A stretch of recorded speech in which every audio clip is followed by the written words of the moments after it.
So Ben Jonson and other contemporary author जो हैं Shakespeare के टाइम पे हैं, शेक्सपियर के साथ इन्होंने एक्टिंग भी की है, शेक्सपियर के ग्लोब थिएटर पे इनके प्लेस परफॉर्म भी होते रहे। बेन जॉनसन इनका नाम है। ये डॉक्टर जॉनसन नहीं है, डॉक्टर जॉनसन एक क्रिटिक हैं, ये ड्रामाटिस्ट हैं, क्लासिकल ड्रामाटिस्ट थे। शेक्सपियर को रोमांटिक ड्रामाटिस्ट का फाउंडर कह लें आप इंग्लिश के अंदर। और जॉनसन जो है ना, इन्होंने हमेशा क्लासिकल जो रूल्स हैं उनको फॉलो किया। खासतौर पे इनकी जो कॉमेडीज हैं वो कहते हैं शेक्सपियर से ज़्यादा अच्छी कॉमेडीज हैं। Ben Jonson 18 years Shakespeare junior, 18 साल ये शेक्सपियर से छोटे थे, ध्यान में रखिएगा। इसलिए शेक्सपियर की पहले डेथ होगी और इन्होंने प्रेफिस भी लिखा है, आपको पता है, उनके फर्स्ट फोलियो का। Knew him well, they acted in each others place. ठीक है, शेक्सपियर ने इनके ड्रामों में भी काम किया है। शेक्सपियर ने जो एक्टिंग की है वो बेन जॉनसन के प्लेस के अंदर भी की, और बेन जॉनसन ने भी एक्टिंग की है शेक्सपियर के प्ले के अंदर। एज प्ले राइट, पोएट भी हैं, critic and man of letter, Johnson dominated his generation. He was a great poet and a great dramatist. Johnson wrote that Shakespeare was the greatest of the writers and that he loved the man. He also mentioned his small Latin and less Greek and his carelessness.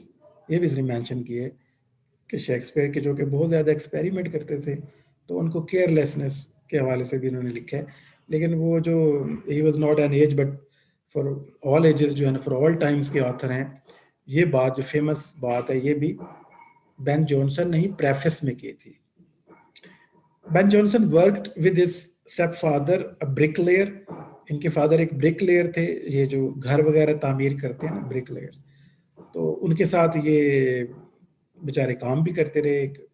उसके बाद served as a soldier, army में भी serve किया उन्होंने। In the low countries, killing an enemy champion in a single combat. एक दफा उन्होंने एक एनिमी को सिंगल कॉम्बैट में शिकस्त भी दी। तो एक लिहाज से काफ़ी फिजिकली बड़े स्ट्रांग रहे होंगे अपने टाइम में, आर्मी में फौजी भी रहे। इन 1598 he killed a fellow player in self defence. इनके साथ एक हादसा हुआ, इन्होंने अपने फेलो एक्टर को गलती से मार दिया सेल्फ डिफेंस में। And converted in prison, he was 12 years a papist.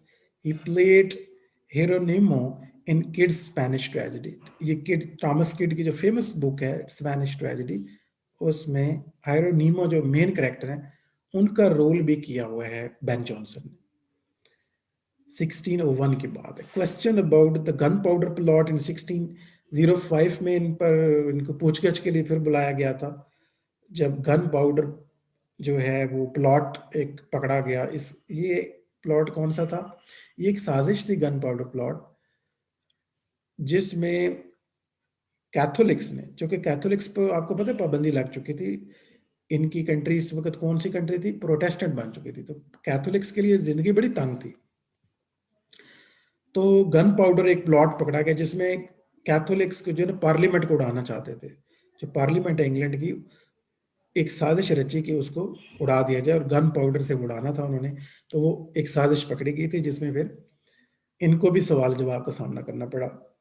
In 1606 he and his wife were charged with recusancy. ठीक है, इनको चर्च बाकायदगी से अटेंड ना करने का चार्ज का सामना करना पड़ा। आपको पता है चर्च में संडे की अटेंडेंस जो है ना, ये कंपलसरी होती थी। After the publication of his folio, इनका अपना भी फोलियो, ये शेक्सपियर की बात नहीं हो रही, इनका जो फर्स्ट फोलियो था 1616 में ये पब्लिश होता है, यानी वो बुक जिसमें इनके सारे प्लेज और वर्क्स पब्लिश होते हैं। जेम्स वन गेव हिम ए पेंशन। जेम्स वन उस वक्त किंग थे 1616 में, जब बेन जॉनसन को उन्होंने पेंशन भी लगा दी।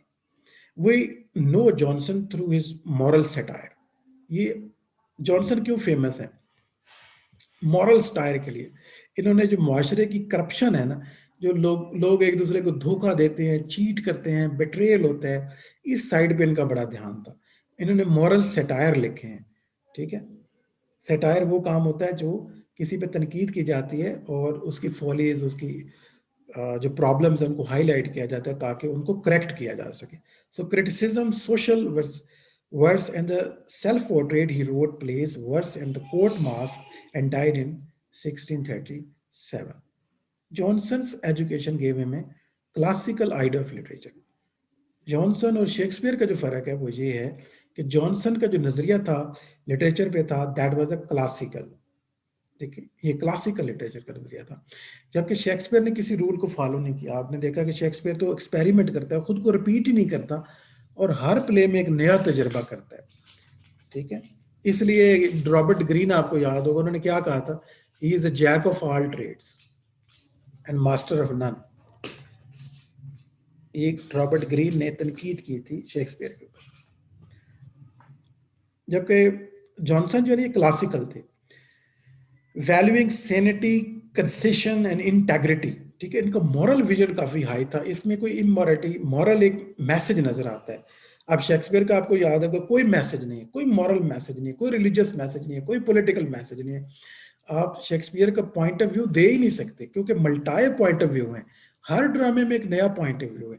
कहीं वो बड़े मॉरल है, कहीं इमोरल है, कहीं बिल्कुल साइलेंट है, कहीं जो है वो पोएटिक जस्टिस दे देते हैं।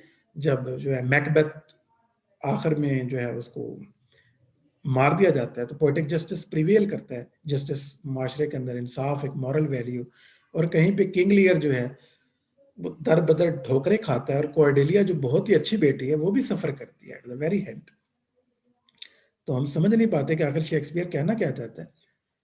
तो मॉरल विजन हमें शेक्सपियर में नहीं मिलता, क्योंकि वो एक आर्टिस्ट थे, इसी वजह से एक ट्रू आर्टिस्ट थे, मतलब इसीलिए जॉन कीट्स क्या कहते हैं हमें, नेगेटिव कैपेबिलिटी। शेक्सपियर में जो सबसे बड़ी क्वालिटी थी वो थी नेगेटिव कैपेबिलिटी। उन्होंने खुद को, अपने नजरिए को अपने आर्ट से अलग कर रखा, ठीक है।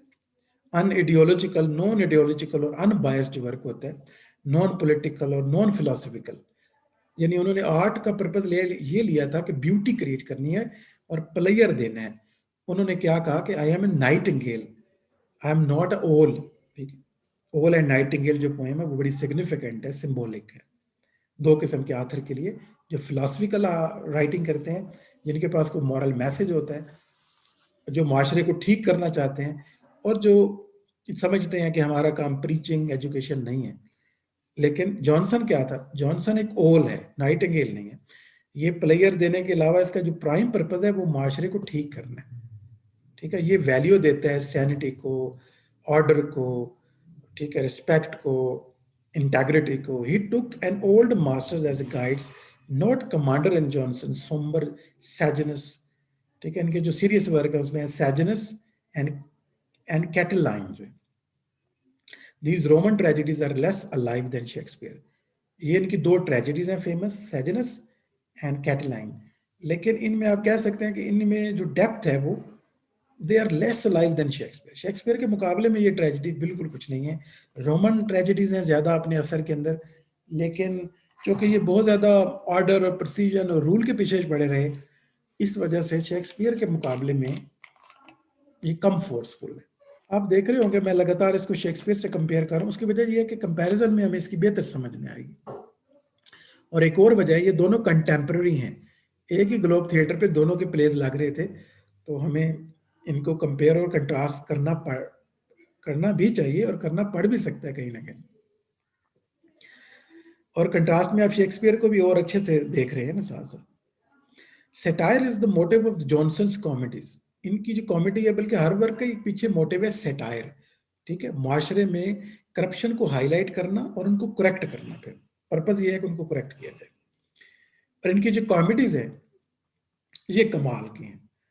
बेन जॉनसन जो है ना वो फेमस है अपनी कॉमेडीज के लिए। Every man in his humour 1598 में आती है, कमाल की बुक है। Is set in the Florence, Shakespeare is listed in the cast. मजे की बात है, every man in his humour में जो कास्ट बताई गई थी कि ये जो लोग इसमें रोल प्ले करेंगे या जिन्होंने किया था उस जमाने में, उसमें शेक्सपियर भी थे।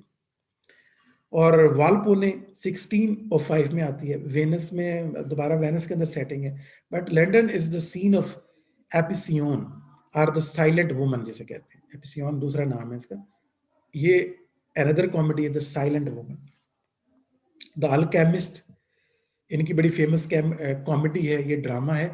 और इस नाम से एक नॉवल भी है आजकल, लेटेस्ट मतलब पोस्ट मॉडर्न एज में हमें एक नॉवल नजर आता है, रिसेंटली लिखा गया है पिछले 10-15 सालों में।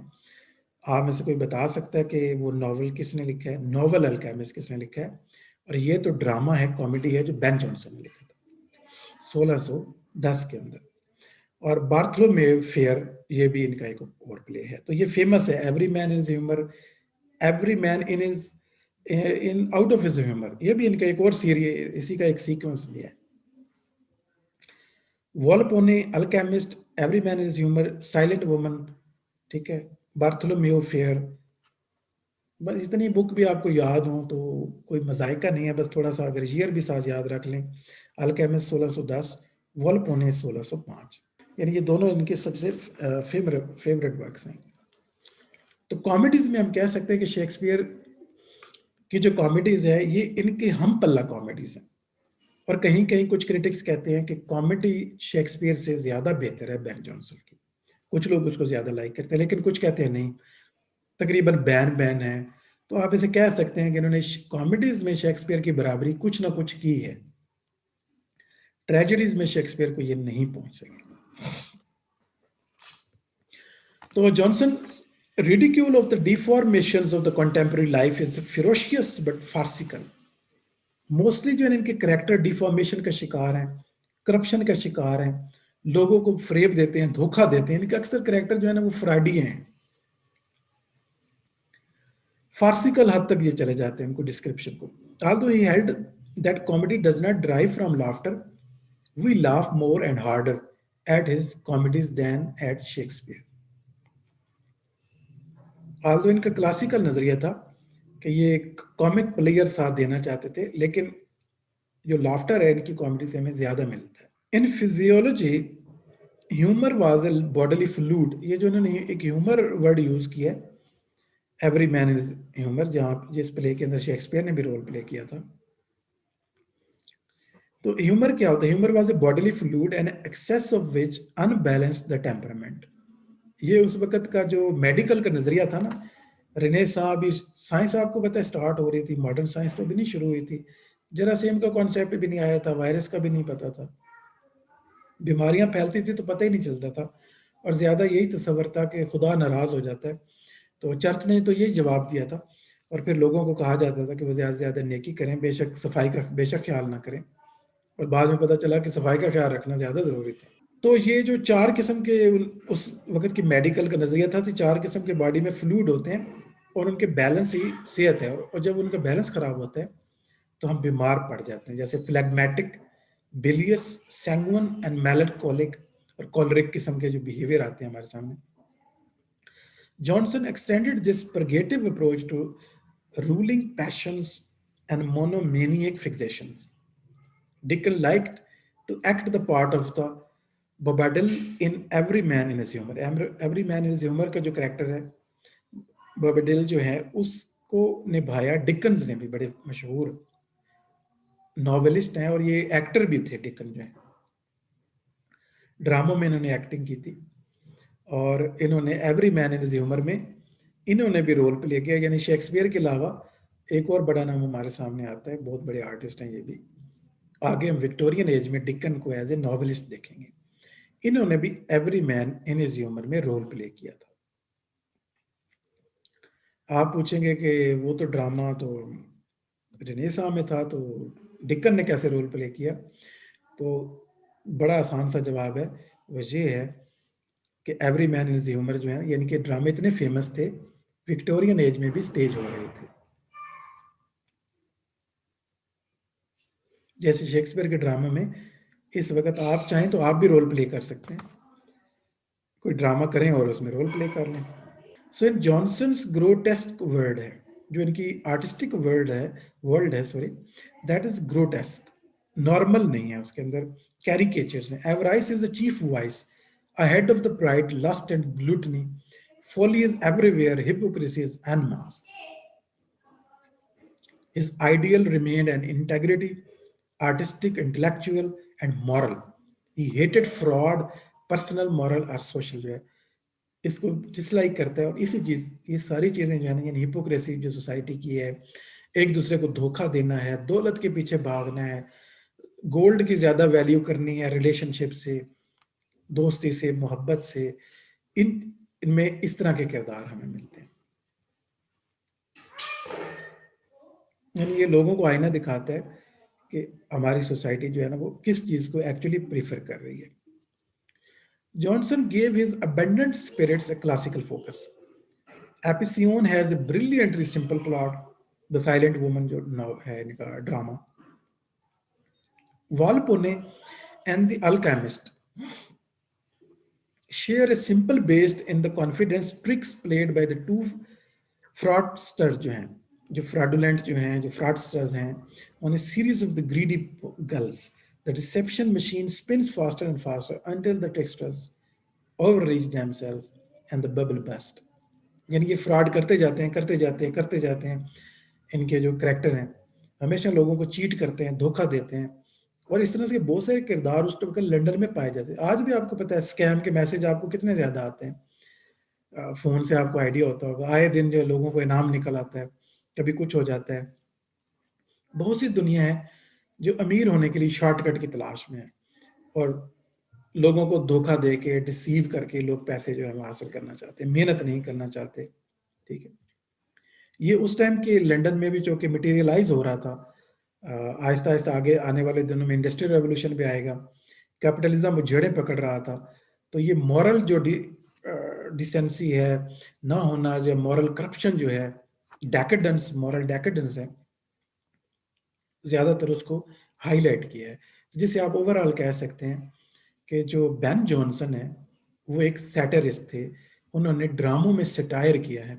उन्होंने अपने ड्रामों के जरिए से लोगों की जो पैटी डिजायर्स हैं, desire for gold, for wealth, उसको हाईलाइट किया है और बताया कि लोगों के जो परसूट हैं वो कितने मटेरियलिस्टिक हो चुके हैं. अब कोई लोग स्पिरिचुअल नहीं है, जो मिडिल एजेस में एक कॉन्सेप्ट था. लोग जो है वो अपने जो स्पिरिचुअल हुआ करते थे और क्वेस्ट होती थी उनको अपनी आइडेंटिटी की, अपनी गॉड की तरफ जो है ध्यान होता था. मुआशरा जो है वो उन्होंने दिखाया है कि जो लंदन है इस वक्त का वो किस तरह मॉरल डेकेडेंस का शिकार है. और ये चीजें वो करप्ट करना चाह रहे थे अपने प्लेस के जरिए से. Johnson makes Marlowe's theme of aspiration comic rather than tragic. ठीक है, इवन इन्होंने जो मार्लो का थीम है ना, एस्पायरेशन का, लस्ट ऑफ, आपको पता है वेल्थ, उन्होंने जियो ऑफ माल्टा में दिखाई. इसी तरह मर्चेंट ऑफ वेनिस के अंदर शेक्सपियर ने भी कुछ जीव्स को जो है वो साथ लिया. तो इन्होंने जो अपने प्लेस के अंदर है उसको फार्सिकल कर दिया. बिल्कुल उस लस्ट को वो सीरियस नहीं लेंगे, ट्रेजिक एंड की तरफ नहीं लेंगे, बल्कि एक मजाक के जो है वो बना दिया उसका, और कॉमेडी के जरिए से हाईलाइट करने की कोशिश की. एग्जैक्टली वही चीज है. दो फेमस, वैसे तो इनके ये 3-4 मैंने फेमस प्लेस आपको बताए हैं. उनमें द अल्केमिस्ट है, वॉल्पोने है, ये ज्यादा जो है ना फेमस है ये दो प्ले, अल्केमिस्ट एंड वॉल्पोने. तो इनकी थोड़ा सा हम इनके बारे में जानने की कोशिश करते हैं कि आखिर इनमें क्या था. वैसे तो ओवरऑल इनकी जो कॉमेडीज हैं वो सारी बहुत अच्छी हैं. दो ट्रेजेडीज की हमने बात की, सैजनस और कैटलीन, और every man in his humour, Volpone, the silent woman और एपिसियोने. ये इनके दो नाम हैं इस प्ले के, साइलेंट वुमन के. ये कॉमेडीज हैं, अल्केमिस्ट एंड बार्थोलोमेव फेयर. और कुछ और भी इनके प्लेस हैं, उतने सिग्निफिकेंट बाकी नहीं है. तो कॉमेडीज हम इसमें से कह सकते हैं और दो ट्रेजेडीज हैं. लेकिन सबसे ज्यादा जो फेमस हुई वो हम उसके बारे में थोड़ी सी और बात करेंगे ताकि बेन जॉनसन जो है वो आपके जहन में बैठ जाए. तो अल्केमिस्ट जो है ना, वॉल्पोने, मैंने कहा दो ऐसे ड्रामे हैं. वैसे तो इनके जो कॉमेडीज हैं वो सारी बहुत अच्छी हैं, हम किसी को भी अंडर एस्टिमेट नहीं कर सकते, रिजेक्ट या निगलेक्ट नहीं कर सकते. लेकिन आखिर हमने एक दो ही को थोड़ी सी बात करनी है, सारे के ऊपर भी नहीं कर सकते हम. सो जो है अल्केमिस्ट पर अगर हम बात करें तो जैसे मैंने आपको पहले ही बताया कि इसके जो अक्सर करेक्टर हैं वो जो है ना वो फ्रॉड वगैरह करते हैं, धोखा करते हैं लोगों के साथ, डिसीवर हैं, स्कैमर होते हैं अक्सर करेक्टर.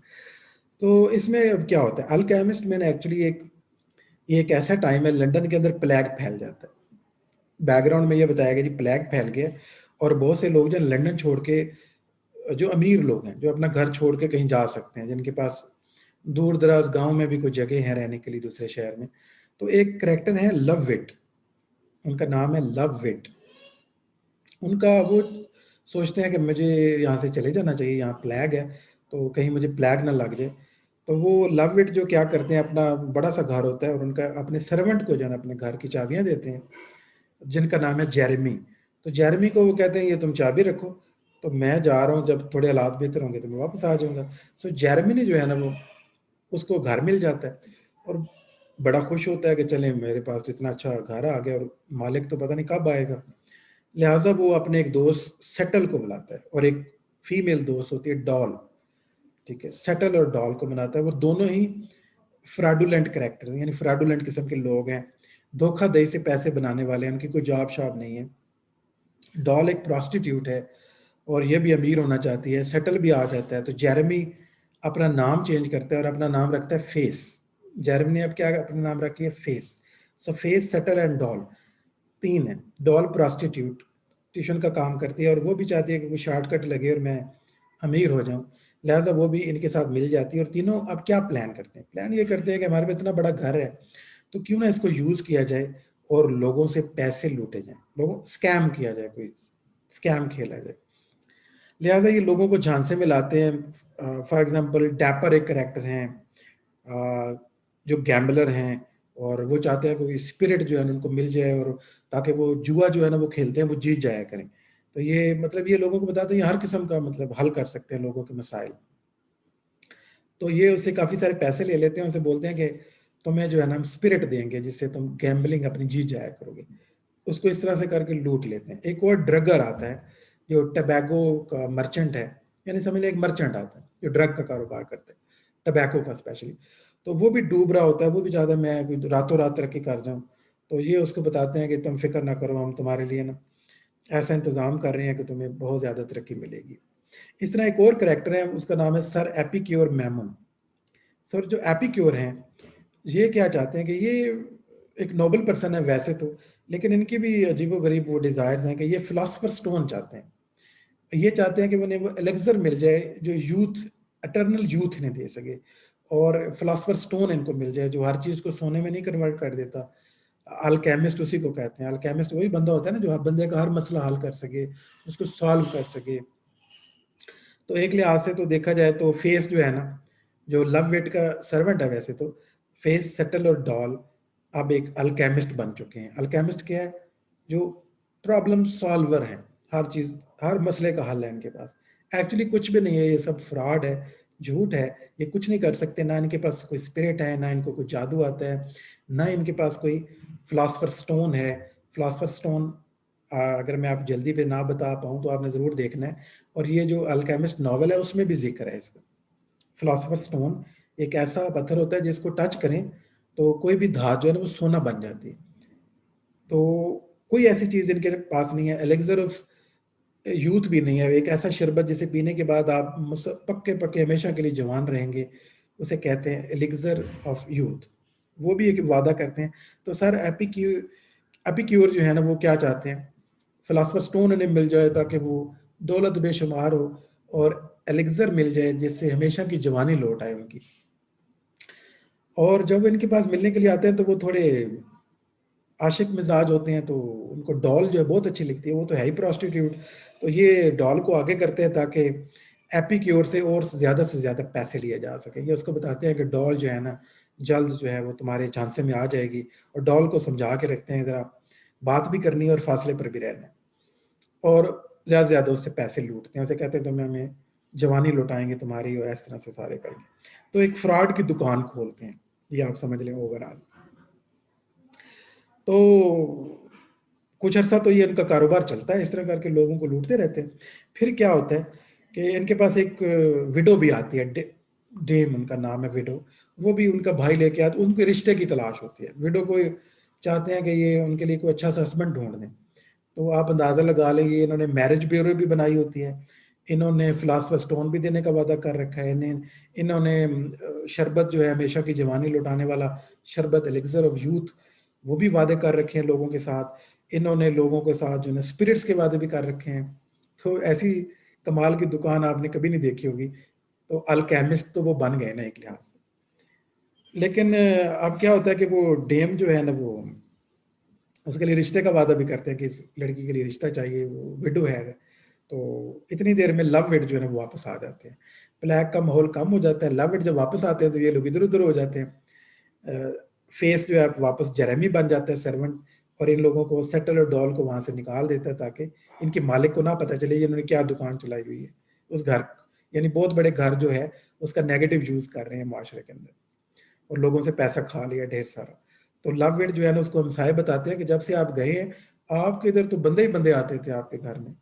तो जेरेमी तो कहते हैं नहीं नहीं इधर तो कोई भी नहीं आता था, मैंने तो ताला लगाए रखा घर का, बड़े अच्छे से तरीके से ख्याल रखा है। लेकिन फिर बिल आखिर उसका पोल खुल जाता है और इसको पता चल जाता है कि इसने फ्रॉड किया है। लेकिन जो जेरेमी है, जो फेस जिसका दूसरा नाम है, वो बड़ा क्लेवर भी है। वो एक और झांसा चलता है आखिरी अपनी जान बचाने के लिए, लव इट को कहता है कि आपको भी शादी की ज़रूरत है, आपकी वाइफ नहीं है या फोत हो गई है। तो डेम जो है उसको दिखाता है कि ये बड़ी खूबसूरत है, आप किसी शादी ना करवा दीजिए। तो लव इट को डेम बड़ी पसंद आ जाती है और वो उससे शादी पे मादा हो जाता है, जिसकी वजह से उसके सारे कसूर माफ कर देता है। That is the story. I hope कि आपको अच्छी लगी होगी। तो अल्केमिस्ट में क्या है, जो मेन कैरेक्टर है, सर एपिक्योर और मेमन पर ज्यादा यहाँ बात लिखी है। Plans the sexual conquest he will enjoy after taking the elixir of youth. वो चाहते हैं कि ये एलिक्सर ऑफ यूथ मुझे मिल जाए ताकि मैं जो सेक्सुअल प्लेजर है वो मैक्सिमम ले सकूं। द अल्केमिस्ट स्टोन जो है, या फिलोसफर स्टोन भी कहते हैं, suppose to turn base metal into gold, attracts the parasites of the London epicurean merchants. सारे लोग अट्रैक्ट होते हैं क्योंकि ये सोल्यूशन ही ऐसे देते हैं, हर मर्ज का इलाज है इनके पास। That is the story, the alchemist. I hope के आपको अच्छी भी लगी होगी, मज़ा भी आया होगा और आपको याद भी रहेगी। और इस स्टोरी, जो ये स्टोरी बहुत अलग है उससे जो अल्केमिस्ट नॉवल है पालो कोएल्हो ने लिखा। लेकिन वहाँ पे अल्केमिस्ट का करेक्टर भी है और फिलोसफर स्टोन की बात भी है। जिनको ये समझ नहीं आई कि फिलोसफर स्टोन क्या होता है, वो बाद में गूगल कीजिएगा, फिलोसफर स्टोन लिखिएगा, वो आ जाएगा ये क्या होता है। तो एक नेक्स्ट स्टोरी भी है which is called Volpone, the last story हमारी, इसके साथ ही हमारा ये खत्म भी हो जाएगा।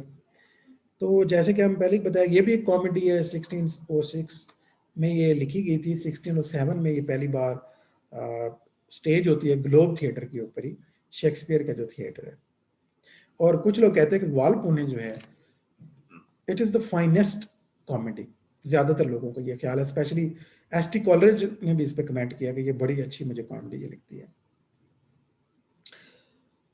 अब इसमें जो है वालपोने ये खुद एक बेसिकली करेक्टर है। वालपोने जो ये डार्कर है, जरा अल्केमिस्ट से डार्कर किस्म की जरा कॉमेडी है। वालपोने एक करेक्टर का नाम है जो एक ओल्ड मैन है और काफी रिच हैं, अकेले हैं दुनिया में, बहुत अमीर हैं, और वो अपने एक सर्वेंट के साथ रहते हैं। ये उनका नाम है, नीचे आ रहा है, ये देखिए, मॉस्का। तो मॉस्का के साथ रहते हैं। तो मॉस्का और वॉल्पोने जो है ना, ये एक दिन प्लान करते हैं कि क्या किया जाए, खेल खेला जाए ताकि हम जो है ना वो ज्यादातर लोगों से जो है ना पैसे लूट सकें। तो ये क्या करते हैं कि वॉल्पोने जो है ना वो बेड रिडन हो जाता है। वो पहले ही बड़ा बूढ़ा आदमी, लेकिन है अभी बिल्कुल ठीक, कोई से बीमारी नहीं, कोई मसला नहीं है, और बहुत दौलतमंद है, इसके पास बहुत ज्यादा जायदाद है लंदन के अंदर और बहुत ज्यादा गोल्ड है, ये सारे शहर को पता है इसके पास बहुत पैसे हैं। और ये बीमार पड़ जाता है। ये मॉस्का क्या करता है, सब लोगों को बताता है कि वॉल्पोने तो बीमार पड़ गया। अब वॉल्पोने के जो जानने वाले हैं, जो उनके दोस्त हैं, बराए नाम जो दोस्त हैं, क्योंकि हिपोक्रेसी ऑफ सोसाइटी एक्सपोज की है ना, तो जितने भी जानने वाले सब लोग इनको मिलने आते हैं।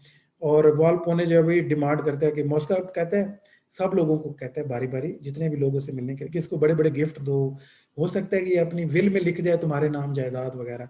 अब लोगों को बड़ी उम्मीद होती है कि वॉल्पोने का और कोई बीवी बच्चा तो है नहीं, तो क्यों ना इसकी खिदमत की जाए, तो जायदाद में हो सकता है हमें हिस्सा मिल जाए, जो इसके पास सोना है वो हमें मिल जाए। खासतौर पे एक वोल्टेयर एक करेक्टर है, वोल्टेयर।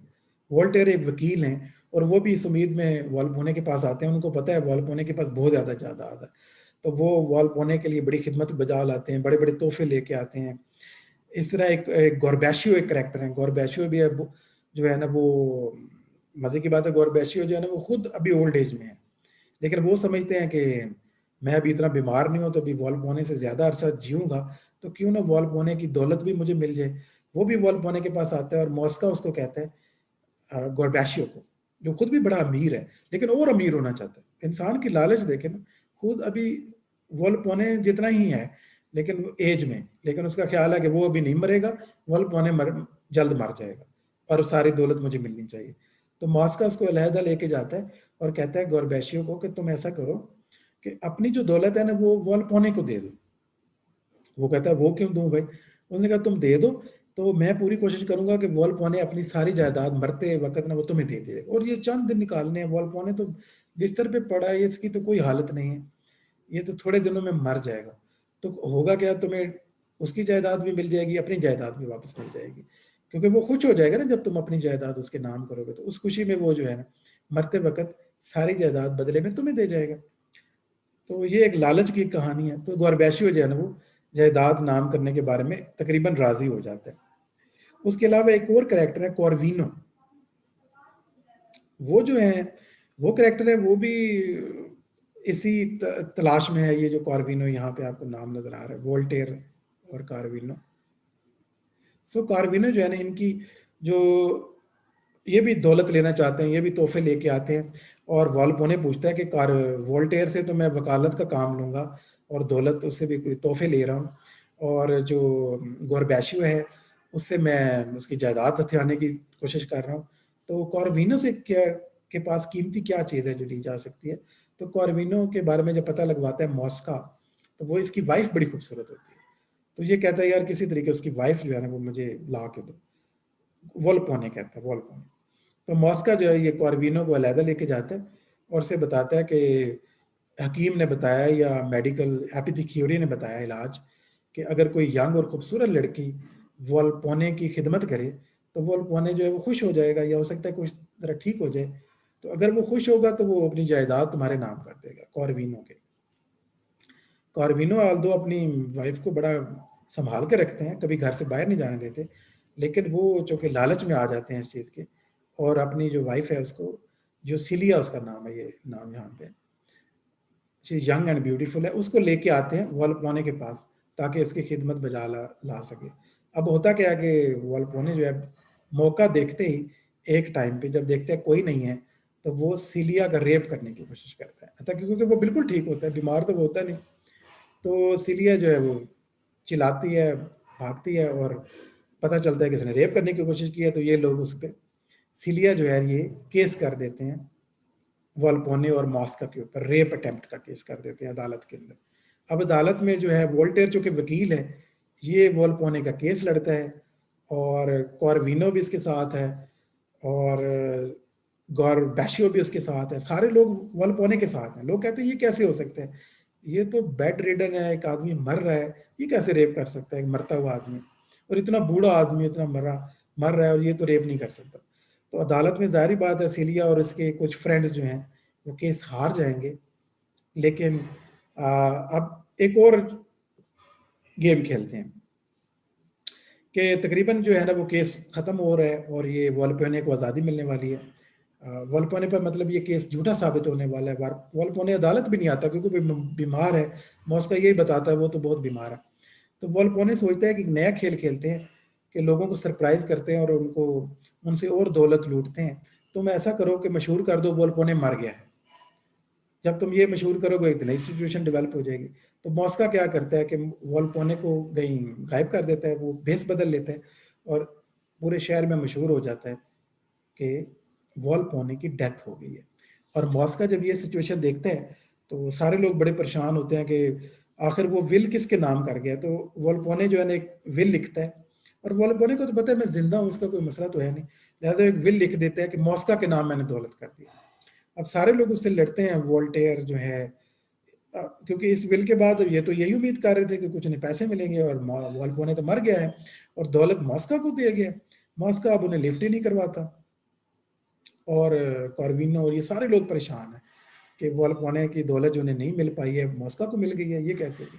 अब मॉस्का के जहन में एक प्लान आता है कि क्यों ना जो है मैं ये दौलत हमेशा के लिए अपने नाम रख लूं, क्योंकि मेरे मालिक ने तो मुझे लिख के दे दिया, वो तो मर गया, अदालत में तो हमने डॉक्यूमेंट सबमिट कर दिए हैं, अब तो दुनिया की नज़रों में वो मर चुका है। और वो सारी दौलत हथियाने की कोशिश करता है, और वॉल्पोने बड़े एंड टाइम पे ये प्लान समझ जाता है और अदालत जाके अपनी आइडेंटिटी जाहिर करता है, बड़ी मुश्किल से बताता है कि मैं जिंदा हूँ और मैंने झूठ बोला था, और इस तरह करके मॉस्का का जो प्लान है वो तच तच बाम हो जाता है, एक्सटेंड वो सारी चीज़ों का पता चल जाता है, और लोगों को जो जो धोखा देते हैं उनको कुछ ना कुछ सजाएं भी होती हैं। वोल्पोने को भी सजा हो जाती है, मॉस्का को भी डिसेप्शन के केस में सजा हो जाती है, और इस तरह ये कॉमेडी एंड होती है।